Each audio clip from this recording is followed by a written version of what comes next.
saludarlos en nuestro segundo día de Future Trends. Muchas gracias a nuestro panel, al maestro Alfredo Nava, director de la Facultad de Economía y Negocios, al maestro Ricardo Rodríguez Barraza, Managing Director de DNA Strategy, al CADEN, ¿no?, por estar presentes.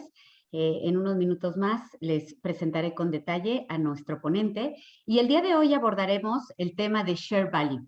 Sin duda importante porque permite no solo la creación de valor económico, sino también crear valor para atender las necesidades y retos de la sociedad.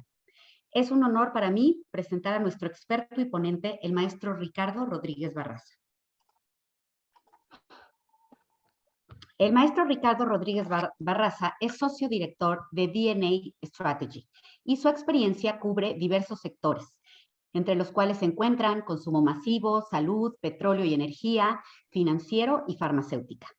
Ha liderado el análisis y diagnóstico de las mejores prácticas en ejecución de la estrategia, la alineación de segundo y tercer nivel organizacional a cargo del diseño de la Oficina de la Administración de la Estrategia, coordinación y diseño de planes de comunicación y alineación de procesos y sistemas de evaluación del desempeño individual al Balance Scorecard. El ingeniero Rodríguez Barraza también ha participado como conferencista en seminarios públicos enfocados a la gestión estratégica en México, Latinoamérica y Estados Unidos, y como académico de extensión universitaria de la Universidad de San Diego. Ricardo obtuvo el título de ingeniero industrial por la Universidad La Salle en la Ciudad de México. Realizó estudios de negocios internacionales en el Royal Melbourne Institute of Technology, RMIT, en Melbourne, Australia, y concluyó la maestría en alta dirección de empresas en el IPADI, con intercambio en Tulane University en New Orleans, Estados Unidos. Certificado en Lean Enterprise for MRO en la Universidad de Tennessee, en Estados Unidos. Actualmente es Certified Training Partner para el Kaplan Norton Balance Scorecard Certification Bootcamp en México. Entre su experiencia podemos contar el Banco Atlántida en Honduras, la Compañía Mundial de Bebidas y Kraft Foods. Maestro Ricardo, bienvenido. Muchas gracias, Ana Silvia. Ricardo, muchísimas gracias de estar aquí con nosotros. Creo que este es un tema de shared values, es valiosísimo, ¿no? Se me hace, aparte, un tema muy de boga que puede complementar mucho los estudios de cualquier persona que estudie un posgrado en la Universidad de Anáhuac, particularmente en el CADEN, en el MBA, en la MEN, en las maestrías de finanzas y banca y también en capital humano. Es una de estas grandes aportaciones que también ha hecho Porter y la corriente de Porter, pues a nivel mundial, y es otra de las grandes aportaciones que la verdad es que ponen y cuestionan la estrategia de la organización. Entonces creo que lo que tú nos puedas decir aquí a la audiencia presente, pues va a ser magnífico. Y además aquí también hay egresados, entonces es un tema que también posiblemente algunos que hayan egresados algunos años tampoco lo han visto y tampoco lo han tratado. Entonces, si quieres, lo que hacemos es, te dejo el piso completamente a ti. Les pido a todo mundo y a todos los participantes que utilicemos el chat de preguntas y respuestas, el Q&A que está aquí abajo en el Zoom, y también el chat para dar opiniones, para hacer preguntas, y así yo las iré recolectando para que al final nos dé tiempo de poder recoger un poco más, ¿no? Un poquito el trayecto es que tenemos de aquí a las 7:15, Ana Silvia, o cómo es 7:30, ¿no? 7:20 más o menos. Entonces, pues bienvenido, y el piso es tuyo, y muchísimas gracias por estar aquí con nosotros. Muchas gracias, Alfredo. Voy a comenzar a compartir pantalla.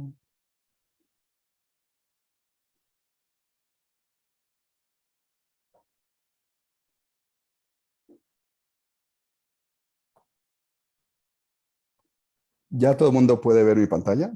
Nada más para poder comenzar. Ya se ve muy bien. Adelante. Perfecto. Sí. Ya se ve perfecto. Perfecto, pues muchas gracias por la invitación.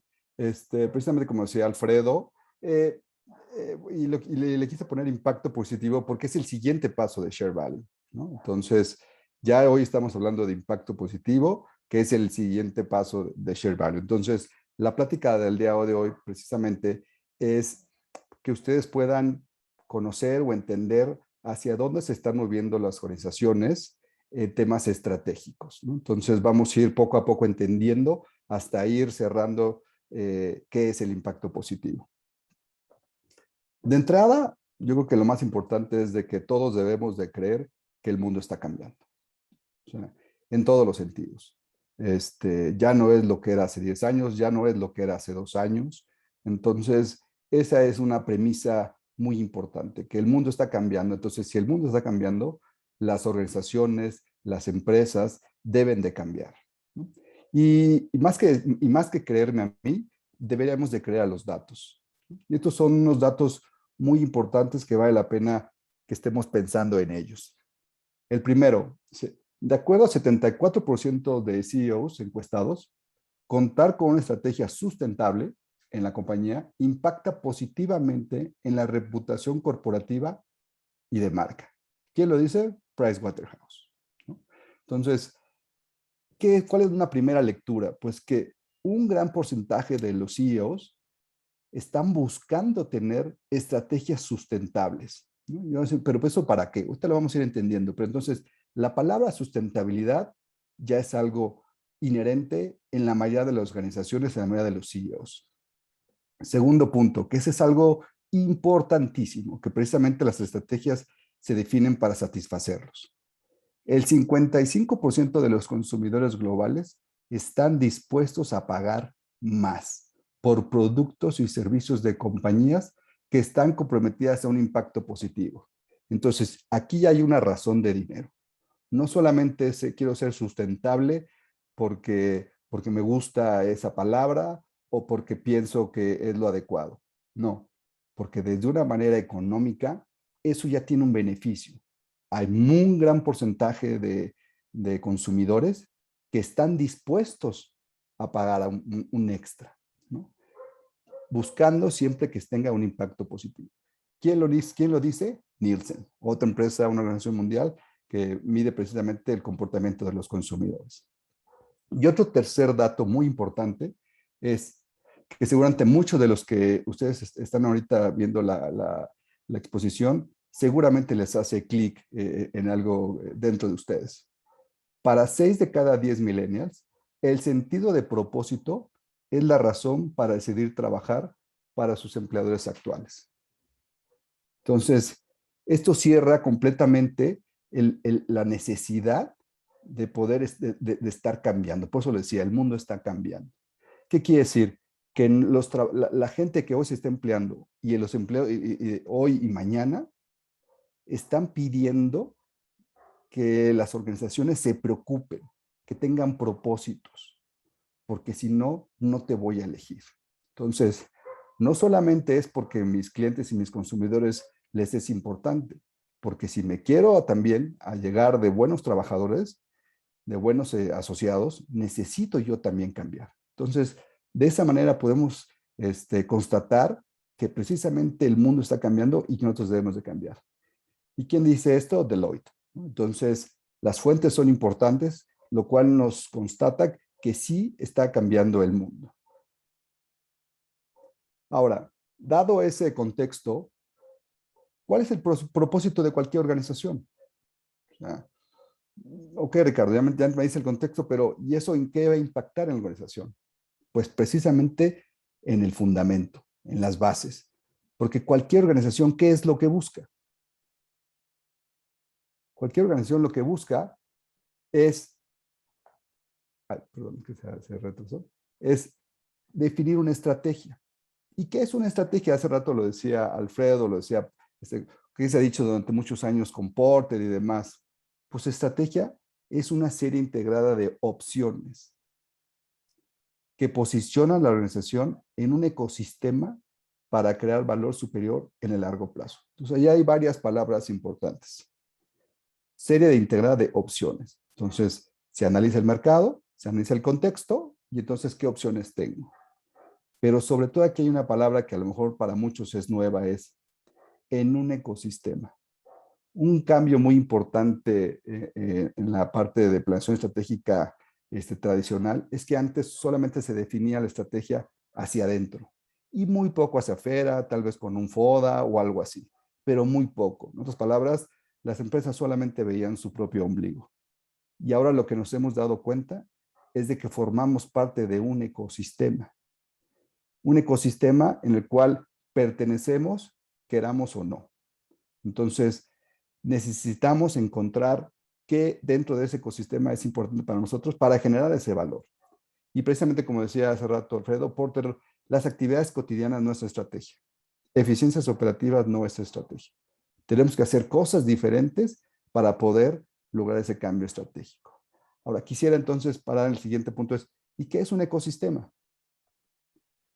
El ecosistema es el lugar en donde las organizaciones hoy trabajan, emplean, compiten, diseñan, etcétera. Entonces, un ecosistema está formado por stakeholders.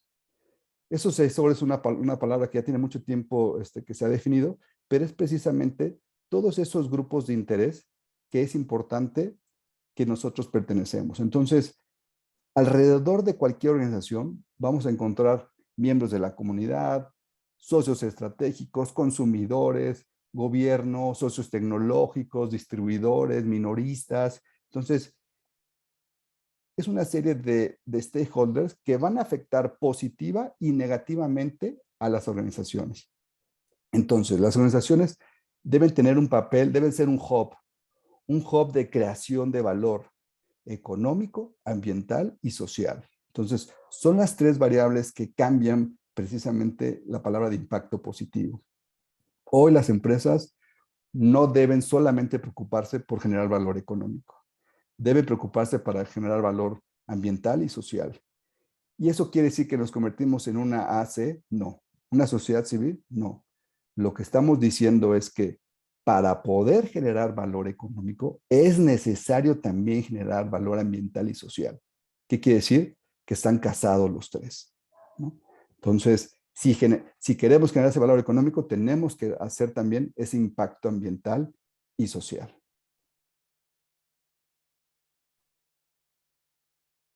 Y pues simplemente como dice Larry Fink, que es el fundador y CEO de BlackRock, que es el fondo de inversión más grande del mundo, ¿no? Para prosperar en el tiempo, toda compañía no solo debe entregar resultados financieros, sino también demostrar la contribución positiva a la sociedad. Entonces, ¿quién mejor que lo diga que Larry Fink? Ahora, ¿cómo ha sido esto en el tiempo? Porque hablábamos de, hace rato, platicaba Alfredo de share value, y ahorita vamos a ir viendo cómo se ha dado eso, ¿no? En el tiempo. En 1953 ya se comenzaba a hablar de la famosa Corporate Social Responsibility o empresa socialmente responsable, que lastimosamente muchas organizaciones mexicanas hoy se presentan diciendo que son empresas socialmente responsables. Solamente les digo que eso tiene más de 70 años, ¿no? Casi 70 años, ¿no? Entonces, o sea, ya ha cambiado el mundo. Ya el decir que somos empresas socialmente responsables ya es algo muy viejo. El paso del tiempo ha ido cambiando eso, ¿no? Y precisamente en el 2006, Michael Porter y Mark Kramer precisamente comienzan a acuñar el término de share value, ¿no? Cómo se va ligando la estrategia y la sociedad, ¿no? Y la parte de empresa socialmente responsable.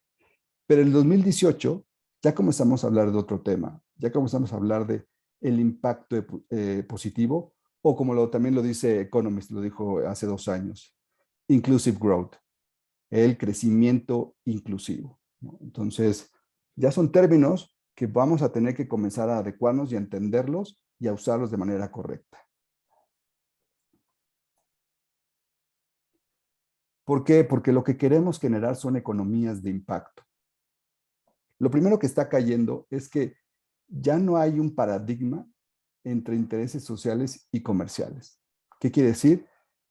Que ya los intereses comerciales y sociales se están juntando. Ya, como lo dijimos hace rato, ya no vemos una diferencia entre un impacto social y un impacto económico, sino van de la mano.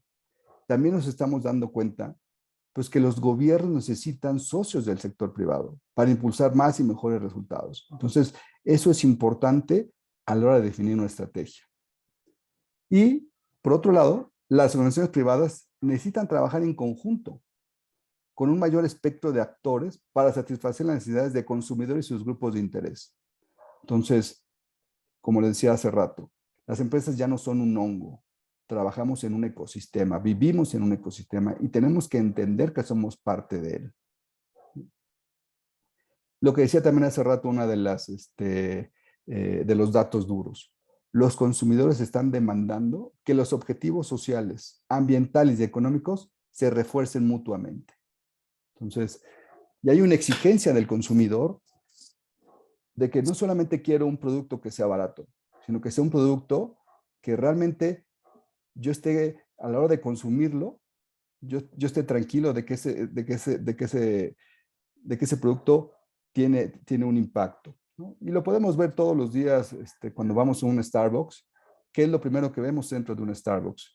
En todas las paredes vemos café consciente, la manera en que se hizo, etcétera. Entonces, hoy los consumidores exigen la trazabilidad de sus productos. Durante muchos años se estuvo criticando precisamente que se usaba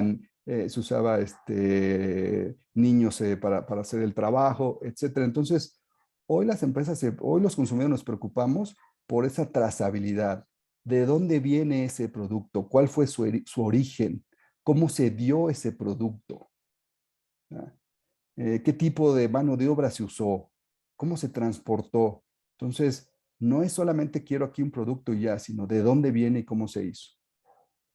Entonces, y los objetivos compartidos y al mismo tiempo reforzados pueden lograrse de esta manera si logramos que todo se vaya apalancando, ¿sí?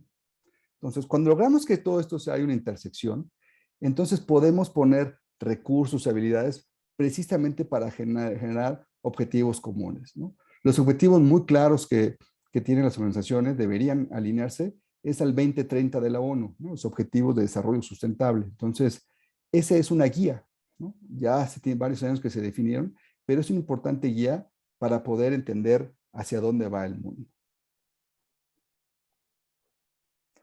Porque existen esfuerzos en muchas organizaciones, en muchos ámbitos, ¿no? Pero de entrada sí debería haber una filantropía corporativa, ¿no? Que decimos ese dando de regreso, ¿no? Las organizaciones deben de cumplir con esas obligaciones comunitarias. Y como les decía, no por el simple hecho de ayudar, sino porque en esa ayuda también yo me beneficio.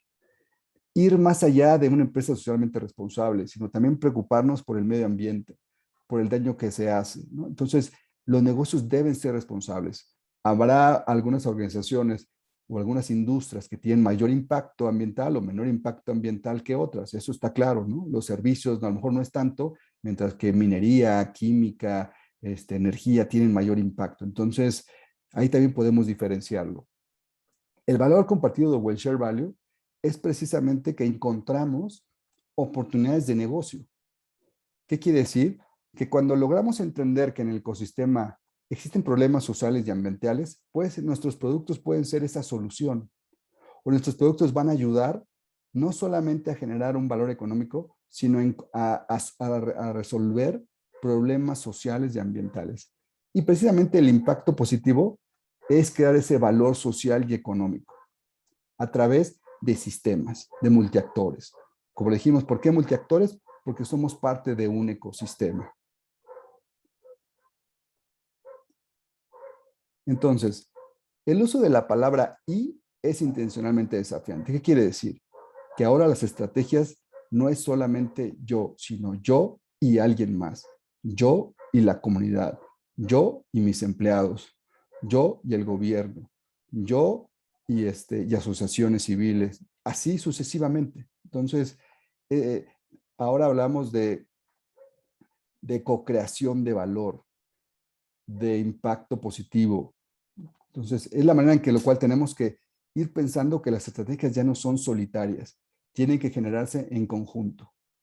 Y lo más importante es de que sí se puede crear valor social, ambiental y económico de manera conjunta. O sea, ese es el primer paradigma que debemos romper. En otras palabras, no pensar que solamente somos capitalistas, cerdos capitalistas que buscamos el dinero. No está mal, pero dado todo este contexto, es importante pensar que la sustentabilidad se va a dar cuando logramos alinear precisamente el valor económico, social y ambiental. Entonces, entonces las organizaciones que sí lo están haciendo precisamente están rompiendo ese paradigma y se están dando cuenta que pueden crear valor a través de eso, que hay nichos de mercados muy interesantes cuando logras eso. Nosotros trabajamos en varios proyectos y ahorita seguramente ustedes pueden, la gente que va a comprar al súper, ya sea yogurts o ya sea jugos o refrescos, se podrán haber dado cuenta que muchos de los productos ahora están haciendo énfasis en que son productos más allá de orgánicos, es que son del campo mexicano o que se está ayudando a comunidades con estos productos, etcétera. Entonces, ahora parte de las campañas, parte de la diferenciación de los productos es precisamente el valor social y el ambiental, ¿no? Muchas compañías embotelladoras, el plástico es reciclado, el plástico se usa de otra manera. Entonces, es el valor social y el valor ambiental se está usando como un diferenciador, como una manera de poder generar una nueva propuesta de valor de sus productos y poder romper encontrar un océano azul, como dirían los doctores Kim y Mauber, ¿no? Un océano azul en el cual ellos puedan competir y salirse de esa competencia. Entonces, el impacto positivo, como dijimos, es una solución escalable y sustentable que requiere que una compañía desarrolle un nuevo ecosistema que reemplace económica y socialmente a cadenas de suministro ineficientes con unas que sean más eficaces y capaces de incorporar a más gente a la economía formal. Entonces, ¿cómo se hace, por poner algún ejemplo, qué es lo que nosotros tenemos que hacer? Bueno, entender quiénes son nuestros proveedores, entender de dónde vienen esos productos e irnos en la cadena de valor, en la cadena de suministro, un paso atrás, otro paso atrás, y entender hacia atrás de nosotros y hacia adelante de nosotros en nuestros procesos, en dónde hay una responsabilidad, en dónde hay un valor social y ambiental. Y encontrar espacios y oportunidades de negocio que nos puedan ayudar. Hacia atrás podemos irnos con agricultores, hacia atrás podemos irnos con impactos ambientales, hacia adelante podemos irnos con impactos sociales, comunitarios. Entonces, si entendemos nuestro ecosistema, si lo logramos mapear e identificar, y si sabemos cómo en nuestra cadena de suministro, cómo en nuestra cadena de valor, podemos encontrar en esos eslabones en donde nosotros podemos participar y donde podemos mejorar. Durante muchos años Walmart lo entendió muy bien. Durante muchos años Walmart generó esas famosas cadenas de suministro. Entonces, trabajaba con sus proveedores pequeños e invertía en ellos para poder mejorarlos. Entonces, es una manera de hacer un entendimiento de cómo esa cadena de suministro yo puedo afectarla positivamente.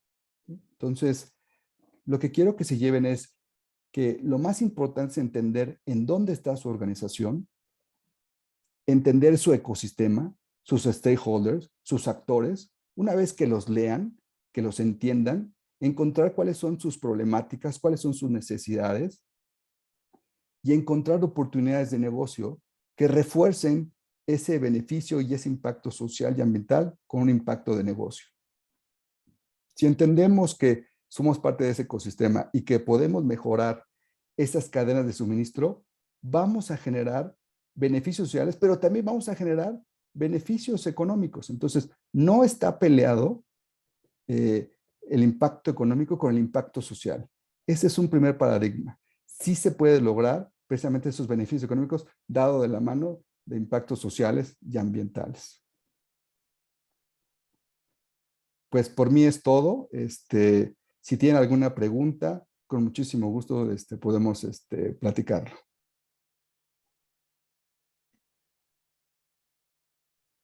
Muy bien, gracias Ricardo. Fíjate, ahí ya hay una pregunta interesante y creo que se me hace parte muy valiosa la que acaban de poner. Pero la primera Ricardo Márquez está preguntando, ¿no? Y dice, oye, normalmente Price, Deloitte, etcétera, ¿no? Nielsen, pues llegan empresas grandes, transnacionales, y son las que andan haciendo esta planeación. Pero en México, el 90% de las empresas son pymes, son pequeñas, medianas. ¿Quién los acompaña? Y luego dice, es muy distinto que en Estados Unidos, ¿no? Y las empresas se listan en de la bolsa, espérate, y no hay una gran demanda y por seguridad tampoco se cotizan en bolsa. O sea, ¿tú qué opinión tienes acerca de justo tu presentación con estas empresas y cuál es el tamaño, ¿no? Porque pymes, pues es un universo muy grande, ¿no? Es muy distinto una empresa mediana que una micro, ¿no? Entonces, o una pequeña. Entonces, ¿cuál es tu experiencia? ¿Qué nos puedes platicar en eso? Sí, sí, gracias, Alfredo. Es una pregunta muy buena, que normalmente la recibimos, ¿no? Y es, bueno, es que eso sí funciona, pero funciona en empresas más grandes, ¿no? O funciona en empresas transnacionales, ¿no? Nosotros como empresas mexicanas, pues no tenemos acceso a eso, o nos es muy difícil, ¿no? Entonces, claro que, o sea, claro que las tendencias en muchos ámbitos, pues las toman los, ¿cómo se llama? Eh, las empresas grandes, ¿no? O sea, siempre hay trendsetters en todos los ámbitos. Pero yo podría decir lo mismo seguramente las empresas más grandes comenzaron usando correos electrónicos, ¿no? Seguramente las empresas más grandes comenzaron teniendo Wi-Fi, seguramente las primeras grandes comenzaron teniendo su primer CRM, ¿no? Fueron las primeras en usar, aparte en general, ¿cómo se llama? Gente de temas de radiofrecuencia, o sea, claro que ellas son los primeros, los pioneros, pero nosotros, como empresas pequeñas y medianas, nuestra obligación es, dados esas tendencias, ¿cuáles son las que nosotros podemos aplicar? ¿No? Entonces, claro que no vamos a usar ni tenemos los recursos que tiene una empresa triple A o blue chip, pero sí podemos tener esfuerzos y entendimientos de cómo podemos lograrlo. O sea, hay esfuerzos por ejemplo, en la industria restaurantera, ¿no? De cómo usan sus meseros, cocineros, tienen ligas con asociaciones civiles, con fundaciones, y entre ellos mismos se refuerzan mutuamente, ¿no? Porque así como hay empresas pequeñas y medianas, también hay muchísimas fundaciones que ayudan de diferentes maneras y son muy pequeñas, ¿no? Entonces, yo lo que primero que les diría es, no, o sea, es una tendencia que tenemos que subirnos a ella. Porque si no lo hacemos, vamos a desaparecer. O sea, si una empresa pyme pequeña no piensa que en el día de mañana tiene que tomar en cuenta esto, entonces lastimosamente van a desaparecer, ¿no? Y por eso es de que, pues como tú bien lo sabes, Alfredo, pues el 70-80% de las pymes no pasan de segunda a tercera generación, ¿no? ¿Por qué? Porque no logran dar ese cambio, porque no logran dar ese salto de institucionalidad de la organización. Entonces, no es decirles que esta es la solución, pero este es el único camino que debemos hacer, ¿no? O sea, si queremos, o sea, si yo soy una cafetería pequeña y quiero pelear con Starbucks, pues tengo que encontrar nichos de mercado que sean importantes, ¿no? Nichos de mercado en el cual yo pueda competir. No tengo la fuerza de Starbucks, pero si realmente mi objetivo es poner y vender café, pues tendré que encontrar qué segmentos, qué nichos yo pudiera encontrar ese valor. O sea, ¿en dónde está dispuesto un consumidor de café gastar un poco más de dinero? Entonces, hay que encontrar esos nichos. O sea, no es que no haya otra oportunidad, pero si no lo hacemos, lo que sí les puedo asegurar es de que muchas organizaciones van a estar eliminándose. Sí, Entonces, oye, a ver, deja ir ahondando en esta pregunta, pero tú has acompañado efectivamente sí, a claro. medianas empresas en este pensamiento, en este rediseño de su estrategia. ¿Podrías aterrizarlo un poco más? O sea, que nos platiques, oye, mira, llegué a alguien que, no sé, ¿no? O sea, en consumo masivo, distribuido a través de Walmart, y entonces logramos que la comunicación fuera así, o a lo mejor cambiar parte de la cadena. O sea, ¿qué es lo que, algún ejemplo muy puntual de que te ha tocado vivir? Y luego, siempre la pregunta y la duda es, oye, ¿cuál fue el retorno, no? ¿Cómo es que el valor se vio, digo, porque toda la tesis ahorita de tu ponencia es efectivamente que el valor de la empresa crece, ¿no? Claro. Y entonces, ¿cómo es que el valor sí creció dentro de esa estrategia implementada? Sí, sí, claro. Mira, les voy a dar un par de ejemplos. Sí. Uno es, si tú quieres venderle, o sea, eso fue un caso. Si tú, que era es un importador de artículos deportivos, entonces ellos, para poder formar parte de Palacio de Hierro, de Grupo Martí, de Walmart, etcétera, de Innova Sport, les pidieron que había ciertos requisitos que tenían que cumplir en temas ambientales y sociales. Entonces, y si no los cumples, no puedes ser proveedor de esas organizaciones, ¿no? Entonces, eso no lo dicto yo, lo está dictando ya el mercado. Si tú le quieres vender a Walmart, si tú le quieres vender a Coca-Cola, si tú le quieres vender a Procter & Gamble, si tú le quieres vender a H-E-B, al Palacio de Hierro, etcétera, te vas a tener que ajustar a sus condiciones, ¿no?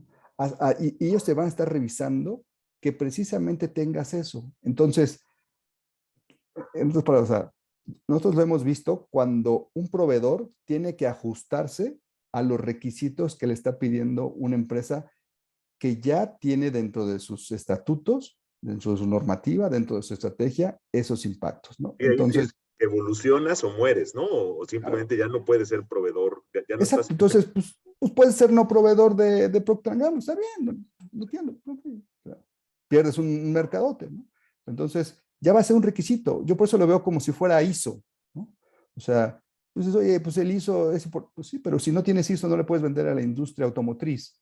Si no tienes ISO no le puedes vender a la industria química. Si no tienes ciertas certificaciones no puedes avanzar en esto. Entonces, el camino para poder venderle a clientes grandes es ¿no? Certificaciones,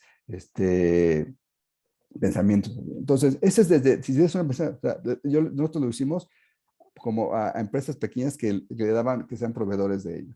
Ahora, otra empresa mediana que también le ayudamos fue una empresa que lo que quiso encontrar es cómo poder mejorar, eficientar sus costos de producción. Eran una empresa que vendía lácteos, ¿no? Entonces, cómo poder mejorar esos costos de producción.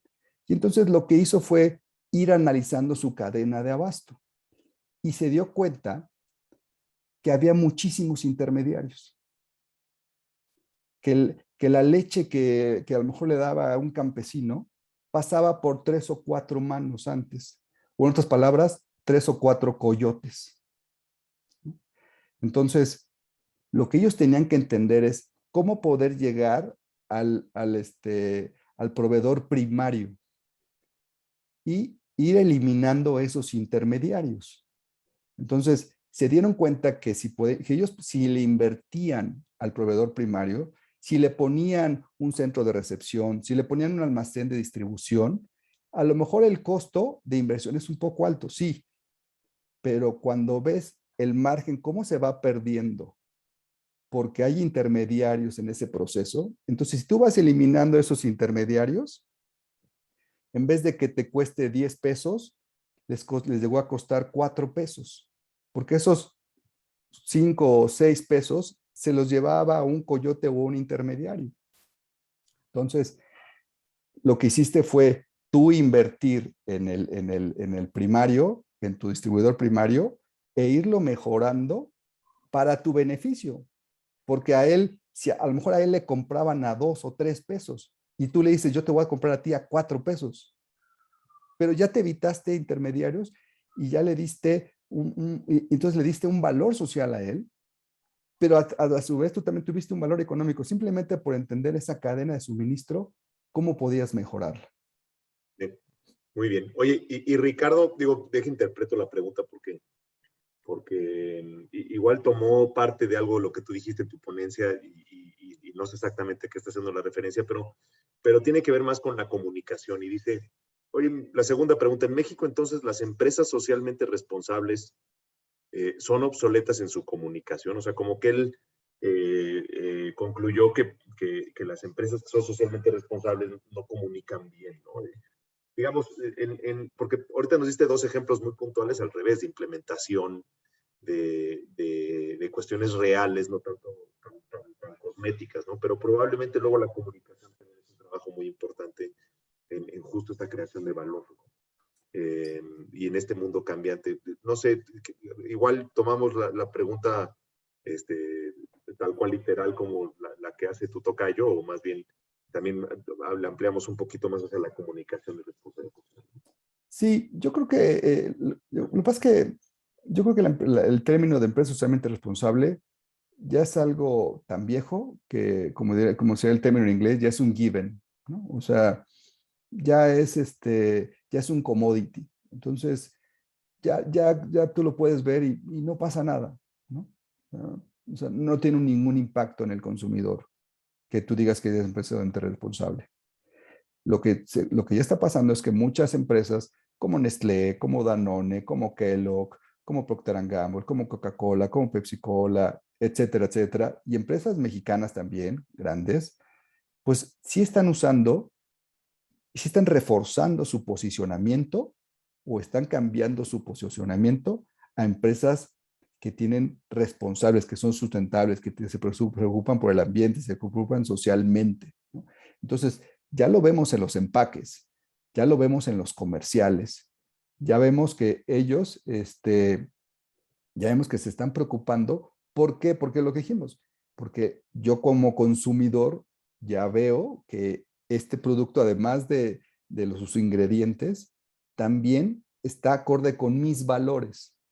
Entonces, ahora lo importante es entender los valores del consumidor y esos valores yo como mi marca los va a reforzar. Entonces, ahí entra otra parte importante, entender al consumidor, cuáles son sus valores, a qué le da una importancia. A lo mejor no es solamente al precio, sino es desde el mismo empaque. Este empaque es responsable, este empaque es biodegradable. Entonces, si yo entiendo los valores del consumidor, entonces mi producto tiene que ir alineado a esos valores. Entonces voy posicionando a eso. Entonces, hoy la mayoría de las campañas de publicidad están enfocadas precisamente en diferenciarse a través de que yo tengo empatía contigo como consumidor. Yo tengo empatía con lo que tú piensas y en lo que tú sientes. Entonces, yo voy más allá de simplemente entregarte un producto. Pero sí hay una falla, ¿no? O sea, estamos pensando que el consumidor es tonto, ¿no? O sea, que el consumidor simplemente le preocupa el precio. Y eso no es cierto. O sea, a lo mejor a nuestra generación sí, pero a la generación de abajo, los millennials, los centennials, ellos no lo ven así. Es O sea, mucho más, sí. ellos sí tienen una mayor conciencia y van más allá de simplemente pensar en el precio o el color. Claro, sí, por supuesto. Oye, otra pregunta, me la mandaron acá en directo, que es el tema un poco sobre qué tiene, cómo interviene el gobierno en este proceso, ¿no? Es decir, igual va esto con el modelo de la triple hélice y la sociedad civil y el gobierno, pero ¿tú qué opinión tienes? Porque efectivamente nada más hablamos de las empresas, pero ¿dónde queda, digamos? Y efectivamente tú hiciste un trabajo o has manifestado mucho la preocupación del consumidor y que eso es lo que mueve el mercado, pero ¿y el gobierno tiene algún papel en esto? ¿Qué tanto debe de intervenir o no? Y luego aprovecho yo y le encajo todavía un poquito más hacia la sociedad civil y cuál es tu opinión. Sí, mira, el caso del gobierno, bueno, pues no me voy a meter en temas políticos, pero, No, obviamente lo que sí podemos concluir es que por lo menos en México, los presupuestos son cada vez más limitados, ¿no? Entonces, al tener menos presupuesto, entonces hay menores ayudas y entonces no se ayuda tanto al campo, no se ayuda tanto a la sociedad, etcétera. Entonces, dadas esas restricciones de presupuesto, Lo que sí podemos encontrar es, es como tú dices, esa tripartita o esas hélices, yo ayudo al gobierno a través de yo organización o yo compañía, encuentro cuáles son esos eslabones de la cadena y mejoro eso. Nuestra sugerencia es de que es importante meter al gobierno en estos proyectos o en estas estrategias, porque si no los hacemos, también puede ser una barrera, pueden ser muros. Entonces, hay que invitarlos. Ellos les va a gustar que nosotros ayudemos, que nosotros ayudemos comunidades, ayudemos al ambiente, porque ellos pues, se van a parar el cuello, es un hecho, ¿no? Y van a decir, y a lo mejor nosotros tenemos que decir, pues sí, está bien, tú lo hiciste, no te preocupes, y tú vas a cortar el listón, y tú me vas a ayudar, no importa, pero es importante tenerlos de nuestro lado. Entonces, pues sí, o sea, es necesario hacerlos. En otras condiciones, algunos tienen fondos, ya sea por FIRA, o ciertas ONGs, ¿no? Entonces, entiendo el contexto y en dónde estamos hoy en México, pero pero si logramos entender en dónde ellos les falla y cómo si nosotros si nosotros ayudamos ayudándonos, yo creo que esa es la clave del éxito, ¿no? O Buenísimo. sea, Oye, encontrar esa manera. sí, y una última pregunta, nos quedan todavía unos minutitos, y un poco sobre tendencias a futuro, ¿no? O sea, Ujú. ¿qué visualizas a futuro de justo esta temática que trataste el día de hoy? Es decir, porque el mundo está cambiando, pero además cambia cada vez más y cada vez más rápido, ¿no? Y entonces, Claro. esto que tú platicas y que expones, ¿cuál es la tendencia, digamos, a futuro en las organizaciones? Pues mira, lo que nosotros hemos estado analizando y viendo es que precisamente ese cambio de valores en la sociedad, en los jóvenes, en los niños, eso va a hacer que cambien mucho los productos y los servicios. Entonces, desde qué tipo de insumos estamos usando, qué tipo de plásticos estamos usando, qué tipo de resinas, qué tipo de aceros, o sea, todo eso está cambiando. Entonces, yo creo que la tendencia son productos que tengan poco impacto ambiental y sobre todo yo creo que la parte que nosotros vemos más es la famosa palabra que por ahí dije la trazabilidad. O sea, la trazabilidad es de dónde viene ese producto. O sea, quién lo hizo, cómo cómo se llevó a cabo. Entonces, hoy y lo que está pasando es que el consumidor se está preocupando de que, o sea, él dice, este producto que yo estoy comprando, a lo mejor si lo compro, yo estoy formando parte del problema. Y mi responsabilidad no solamente comienza de que compre el producto y yo lo tiro y que no lo tire yo a la basura. No, mi conciencia es desde atrás. Pues yo creo que la tendencia es, la mayoría de los productos lo que se va a estar ofreciendo es la trazabilidad. ¿Y qué quiere decir? Que igual las empresas nos tenemos que preocupar no solamente porque nuestros compradores adquieran los mejores proveedores al mejor precio, sino que asegurarnos que ese proveedor realmente tenga un cumplimiento ambiental y social. ¿Por qué? Porque también lo que estamos viendo es que puede haber problemas legales fuertes. O sea, ya hay casos documentados de consumidores que demandan a las empresas porque, porque dicen, tu responsabilidad no acaba en el producto, también desde atrás. Entonces, ya no somos solamente responsables del producto, sino de los proveedores que elegimos y de los empleados que elegimos, ¿no? Y en dónde estamos puestos, ¿no? Si estamos en una planta industrial, si estamos gastando mucha agua, si estamos contaminando, ¿no? Entonces, esa parte de la trazabilidad, yo creo que es una palabra bien importante, que además lo que va a suceder es que las empresas pymes, como tú dices, que le venden a empresas grandes, les van a exigir orígenes o manera de trazar sus productos y sus servicios. Muy bien. Pues creo que con eso terminamos el día de hoy. Agradezco muchísimo tu ponencia, creo que enriquece mucho la audiencia. También agradezco a las un poco más de 100 personas que nos acompañaron el día de hoy. Y pues nada, esperamos verte pronto. Ana Silvia, te cedo el micrófono para poder despedir. Muchísimas gracias, Ricardo. Gracias a ustedes. Muchas gracias a todos ustedes por acompañarnos el día de hoy en esta tarde-noche. Gracias, Ricardo, por compartir con nosotros tu experiencia, tu conocimiento y sobre todo por invitarnos a esta reflexión, ¿no?, sobre la necesidad de unificar lo económico, lo social, lo ambiental. Gracias al maestro Alfredo Nava por su participación y el diálogo, ¿no?, tan importante y tan enriquecedor. A todos, pues los esperamos mañana en nuestro tercer día de Future Trends, nuestro cierre con el tema de ciberseguridad. Muchas gracias y buenas noches. Hasta luego. Buenas noches. Hasta luego. Hasta luego.